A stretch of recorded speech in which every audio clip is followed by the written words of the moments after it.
Hi folks, I'm John Whidden and this is my friend Steve McLeod, and welcome to This Sonic Obsession. Today we're going to talk about the albums that time forgot and ignored.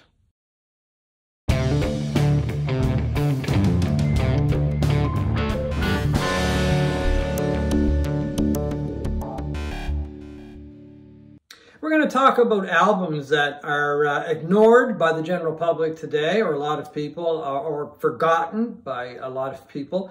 In myself, the albums that I'm going to talk to, I still play them from time to time.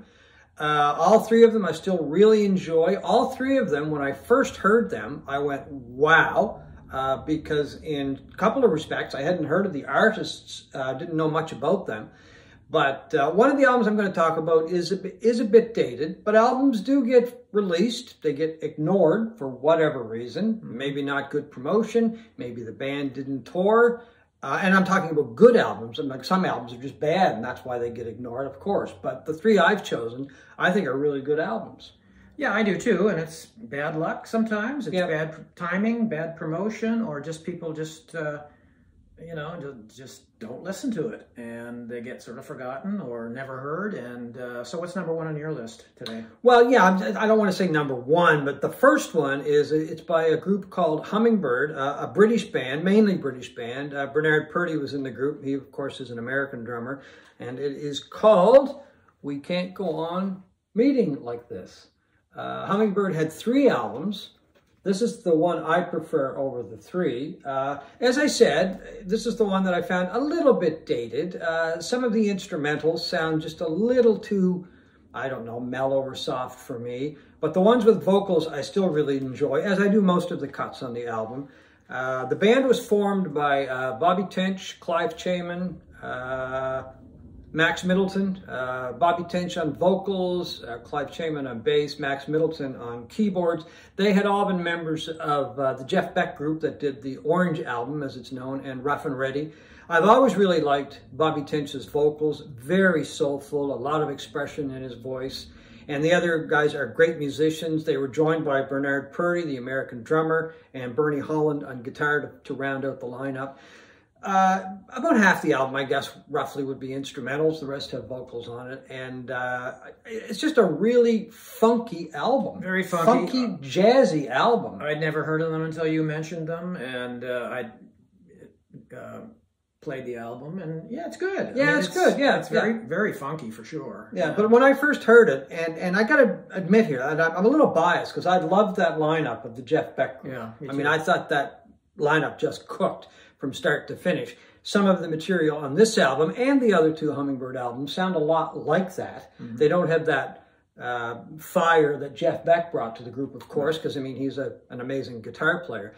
But Tench's vocals mixed with the other guys in the band, it's just a really great, funky album. That's pretty much about it, really. And a lot of jazz influence in there as well, especially with Bernard Purdie.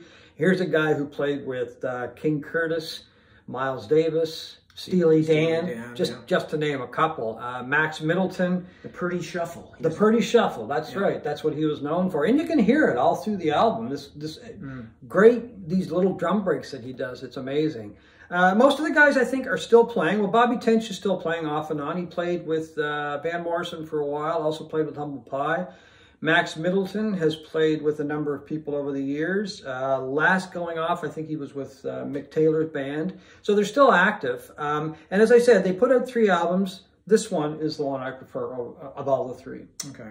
Some of these albums, our selections aren't just albums by people you've never heard of or whatever. Sometimes well-established groups put out albums that get lost in the shuffle. They came out at the wrong time, or their popularity has fallen to the point where they just disappear. And my first choice is that. It's by the Animals, the classic British invasion band, Before We Were So Rudely Interrupted. This is a reunion album that was released in 1977 by the Animals, and it went absolutely nowhere. I remember that when it came out, and the fact that it went absolutely nowhere. Yeah. And you know, this has got a tiny cutout hole in it. I found it in a delete bin at Kelly's Records on Barrington Street in Halifax. probably back in about 1980 or something. So like what, $1.99? It was $1. A dollar? It was $1. And it is absolutely fantastic. You know, their timing was poor. I mean, in 1977 when this came out, this is the original lineup. It's Eric Burden, obviously, on vocals, Alan Price on keyboards, Chaz Chandler on bass. Who was also the manager of Jimi Hendrix. Yeah, I was just going to say that he's probably better known as being the manager of Hendrix than he was as the bass player for the original Animals. Did I say Hilton Valentine on guitar and John Steele on drums? And after about 5 or 6 year break, they put out this album of mostly covers. There's a couple of originals, but it's covers like All Over Now. It's All Over Now, Baby Blue by Dylan. Many Rivers to Cross by Jimmy Cliff. And it is absolutely fantastic. But Burton is one of those guys that, I mean, he could, I don't know, he could sing anything and it would sound good. Sing the phone book. He could sing the phone book, yeah. And, yeah, one of my favorite vocalists of all time. Certainly one of my favorite white blues singers of all time. Yeah. But it came out at the height of disco in 1977. And punk was taking off and new wave was about to take off. And it, you know, this album of mostly bluesy R&B just went absolutely nowhere, to the point where it was in the delete bin a couple of years later. But it's an album I still play fairly regular, at least once a year, and it's beautifully recorded and just an absolutely wonderful. You know, it's not one of those old albums that you play again after years and years, thinking, God, I love that album. Yeah. And then you play it again, and it's dated, and it doesn't. This, I mean, it's blues standards, it's R&B, it's fantastic. Yeah, I mean, I think I did listen to that when it first came out, and I probably just listened to too many. Maybe I didn't. Maybe I just listened to reviews, because I think it got panned, if I remember correctly. Well, you know, or nobody paid attention. Well, to it. I was reading, you know, All Music site, the review site. Yeah. I was reading their review of it the other day, and they called it a. Well, I just got to make sure an oft-overlooked album and just short of a classic. Oh, really? Yeah. Oh, okay. Like, it's one of my favorites, if not my favorite Animals album. And I loved the Animals when they came out. They were my favorite British invasion band at the time, right up there. And that's your favorite Animals album? Yeah, but then again, you know, when the Animals were out early, we were singles. That's true. Singles. Yeah. Whether I actually ever heard a full early Animals album, I'm not sure. But we were consumers of singles and that sort of thing. But I absolutely love that album. My second choice for a record that I think it totally overlooked, because I picked this up. I was working in a radio station somewhere, and anyway, it was sitting in a pile of albums that we had got, or one of the guys at the radio station got, and they were getting ready to turf it or whatever the case may be. Because it's got the little hole in it, which usually means it was deleted or a promotional copy. Yeah. And Elkie Brooks. I said, well, who's Elkie Brooks? I'd never heard of Elkie Brooks. Anyway, I grabbed the album, took it home, threw it on the stereo, and I'm like, wow. Who was Elkie Brooks? Well, she's an amazing singer. Before she went solo, she was in a group with Robert Palmer called Vinegar Joe, which I don't think got too much attention over here on this side of the pond. And a little bit of attention in the UK. Robert Palmer, of course, went on to a lot of fame with Addicted to Love and other singles. Elkie Brooks, not so fortunate. She does still perform, apparently, and she was is quite popular in the UK, but I don't think she ever made a dent over here. And I think this was an effort to get her some attention in North America. It was produced by Lieber and Stoller. There's a lot of classic songs on this album. She does a version of Love Potion No. 9 that Lieber and Stoller had written. There is also Sunshine After the Rain that was written by Ellie Greenwich. Pearl's the Singer, another Lieber Stoller song. Mojo Hannah, another old song. Do Right Woman, Do Right Man, a song that was written by Chips Moman and Dan Penn. So as you can see, she's done a lot of classics. She does a lot of tunes by Lieber and Stoller. But it's just a really good, soulful album with some tinges of jazz in there, so a lot of R&B. She's just got an incredible voice. She did as a few other albums that I didn't like as much as this one. I don't know, maybe it was the production that they brought to the album. I'm not sure who produced the other ones, but just really soulful, showcased an amazing voice that, as I said, she continued to sing for years and years and still tours. Unfortunately, she had some financial problems, as a lot of artists do, and anyway, had to sell a big home she had in Devon, and lived in a mobile home for a while. Got ripped off by an accountant, apparently, something like that. But anyway, made a comeback, somewhat of a comeback, and as far as I know, continues to tour. But she's just got a really good voice, and when she's singing some of these old classics and some of the new material on the album, she just kind of gives it her own stamp. And I think this album and some of the other solo stuff that she did is a lot better than the stuff she did with Robert Palmer in Vinegar Joe. Not a bad band, but really didn't turn me on that much. This album, Elkie Brooks, 2 Days Away, just a great album. And I listen to it and I still go, wow. Well, my next choice, speaking of great voices and great R&B and bluesy voices, is 1982 release by Lou Ann Barton, Old Enough. It should have been a lot bigger than it was. She started with, quite a leg up in the sense that she had a major label right from the get-go. Geffen, was it, or Asylum? Asylum Records. It was recorded at Muscle Shoals in Alabama, with the Muscle Shoals horns and some of the players like Barry Beckett and Jimmy Johnson and those guys. Well, I forgot to say that Elkie Brooks, some of the Muscle Shoals players were on her album as well. So that's one of the reasons it sounds so good as it does as well, yeah. But for whatever reason, and it was co-produced by Jerry Wexler and Glenn Frey, surprisingly, oddly enough, of the Eagles. I'm not sure what his connection was to her at this time. Well, the Eagles were an Asylum, so maybe he was just trying to branch out a bit, right? I guess. And he plays on it as well. And Jimmy Vaughn plays on this. And like I say, the Muscle Shoals horns and all of that. It should have been a massive album. I remember that. It is a really good album. Yeah. Yeah, and it got some early publicity in the sense that I'm pretty sure there was a glowing review in Rolling Stone, which led to me buying this album. And but it did nothing.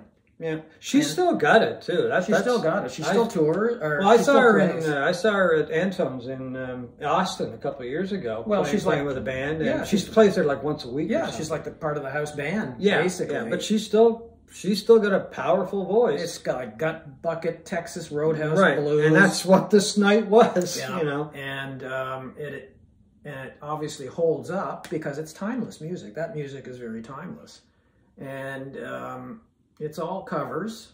I love the sudden stop. It's just a really tearful, bluesy number that like it rocks. It's roots rock. It's slow ballad blues, that kind of thing. And well, that's interesting that you picked that, and I picked Elkie Brooks.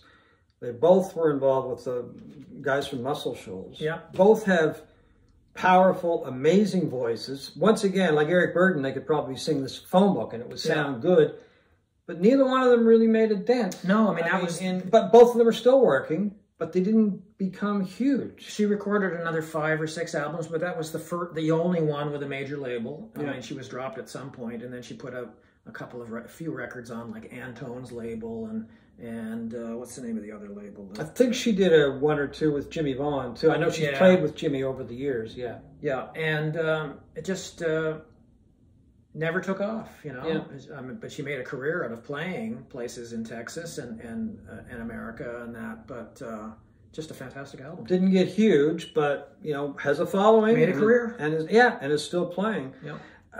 My third and my final choice is an album by a group called the Brandos, which were based out of New York City, led by guitarist, singer, and the main songwriter, Dave Kincaid.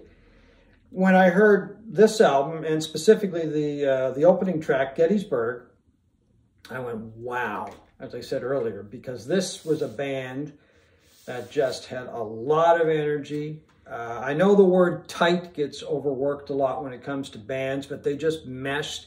a really tight-sounding band, a lot of energy. On Lyrically, they were fine. A&M Records. A&M Records. Well, Relativity Records, and then distributed by A&M. But just once again, never took off. Gettysburg got a lot of play. It charted, I believe, if memory serves me correct. But the band is still together. I think they've taken a couple breaks over the years. Basically, it's Dave Kincaid, basically. He's, I think, the only original member, but there is still a group called the Brandos out there touring. Had more of a following for some reason in the UK than here. Kind of reminiscent of a lot of jazz acts over the years. A lot of jazz acts would go to Europe and have a devoted following. That's kind of how I read the Brandos. But just straight ahead, rock and roll, some very interesting lyrics with Gettysburg and Strychnine. Very interesting song to listen to, and high energy, great voice with Kincaid, a unique voice. Once again, why didn't the band take off? Because they had everything. Probably because I never heard of them. Well, you had never heard of them. I've never heard any of their songs. So, well, see, there you go. I mean, I don't even know where I got the album. Maybe at a radio station that I worked at some point. It's got a hole in it, John, so it has to be. Well, it's either, or I got it at a delete bin. Yeah. But once again, just like Lou Ann Barton and Elkie Brooks, and I think a lot of the guys in Hummingbird, still working, and still out there playing. Yeah. So. Okay, my final choice, and this is one that I debated for quite a bit. John and I were just talking about it before we started this. That I wasn't sure he qualified to be someone who has a lost gem, or he's not hugely popular. He has a cult following, and I have 5 or 6 of his albums. I think they're fantastic. I think he's fantastic, and he should be better known than he is. And that is Richard Hawley, British singer-songwriter, and this is Lowedges. This is the first album of his that I heard, and I became a huge fan. This was released in 2003, and he was actually sort of a product of the Britpop explosion of the 1990s. He was a guitar player for Pulp. I don't know if he was in the studio band recordings of Pulp, but he toured with them and played guitar and that. And he was also in a British band I've never heard of. I've heard of them, but I've never heard them, the Long Pigs. No, I've heard the name, but I've never heard the band. And, he turned his back on all of that because he has more in common with early 60s guys like Roy Orbison or the Righteous Brothers than he ever does with Liam Gallagher and Oasis and Blur and all those Britpop bands. He had a chance to make a ton of money playing with Pulp. They wanted him to play during a gig at Glastonbury. And he just said, no, I don't like that. It's phony, it's fake. And he turned his back on that and produced this beautiful, dreamy, early 60s pop that he has this deep baritone voice. Well, you mentioned Roy Orbison, and he like Roy Orbison and I'm trying to think of the American singer that's Scott Walker? Scott Walker, that kind of thing. Yep. Yeah, even when I think of the Righteous Brothers. Bill Medley, that kind of voice. No, and that's the kind of pop that this guy makes. He turned around, on making a ton of money and became this sort of cult guy. I went on his website today to find out if he'd ever played North America, and I couldn't find any indication that he'd ever really pursued his career the way he should have. And I found one North American concert going back to 2001, and that was playing the Horseshoe Tavern in Toronto, of all places. And there was nowhere else. That is interesting. Yeah. And I got to think he was doing a promotional thing, trying to promote his latest album, whatever. Well, it would have been the first one, which was probably, if I've got it here, I think this one, Late Night Final, in 2001. He might have been promoting it on Much Music, the Canadian version of MTV and all of that, and decided to do one show at the Horseshoe Tavern. As far as I can tell, he never came back.